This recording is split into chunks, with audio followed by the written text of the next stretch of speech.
এই মা বাবা সন্তানদেরকে কুরআনের হাফেজ বানাবেন।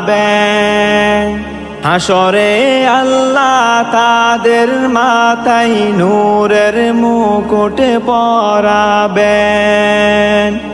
যেই মা বাবা সন্তানদেরকে কুরআনের হাফেজ বানাবেন, হাসরে আল্লাহ তাদের মাথায় নূরের মুকুট পরাবেন।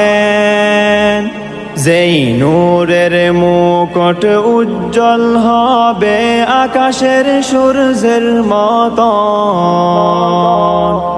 আল্লাহ তুমি কবুল করে জারি রাখো সারা জীবন।